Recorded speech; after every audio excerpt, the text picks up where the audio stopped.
দর্শক, সরজমিনে ঘুরে এসে ঢাকার বিভিন্ন এলাকার থেকে সুবিধা বঞ্চিত শিশু নিয়ে ধারাবাহিক প্রতিবেদনে জহিরুল ইসলামের তোলা ছবিতে বিস্তারিত জানাচ্ছেন মেহেদী হাসান।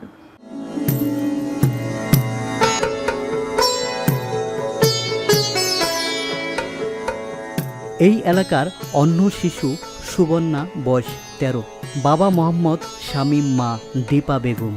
তৃতীয় শ্রেণীতেই লেখাপড়া বন্ধ করে সুবর্ণ। স্বপ্ন তার লেখাপড়া করে ডাক্তার হবে। সুবর্ণর মা করে বাসাবাড়ির কাজ, বাবা করেন মোবাইল সার্ভিসিংয়ের কাজ। এভাবেই চলছে তাদের জীবন।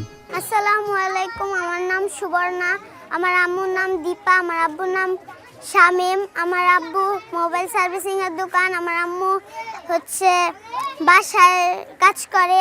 আমি হলিওয়ার্ল্ড হাই স্কুলে পড়ি। আর আমি কোন ক্লাসে পড়ি? আমি ক্লাস 3তে পড়ি। আমি বড় হয়ে ডাক্তার হতে চাই। ভাগ্যের নির্মম পরিহাসে যে বয়সে হাতে বই খাতা কলম থাকার কথা, সে হাতেই শিশুরা উঠিয়ে নিচ্ছে হাতুড়ি, ভাঙছে ইট, কাজ করছে শ্রমিক হয়ে।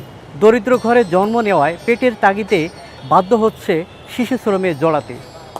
শিশু শ্রমের কুফল সম্পর্কে সামাজিক এবং পারিবারিক অসচেতনার কারণে অতি অল্প বয়সেই শিশুরা ঢুকে পড়ছে শ্রমবাজারে। দর্শক, প্রতিবেদনটি দেখলেন বিআরবি হসপিটাল লিমিটেড নিবেদিত সমাজের সুবিধা বঞ্চিত শিশুদের নিয়ে আজকের বিশেষ অনুষ্ঠান সুন্দর আগামীর পথে। দর্শক, দেখতে দেখতে সময় শেষ হয়ে এলো, এবার বিদায় নেওয়ার পালা। দেখা হবে আগামী সপ্তাহের বৃহস্পতিবার 15 অন্য কোনো এলাকা, অন্য কোনো শিশুদের নিয়ে। সে পর্যন্ত ভালো থাকুন, সুস্থ থাকুন, এটিএন বাংলার সাথেই থাকুন। আল্লাহ হাফেজ।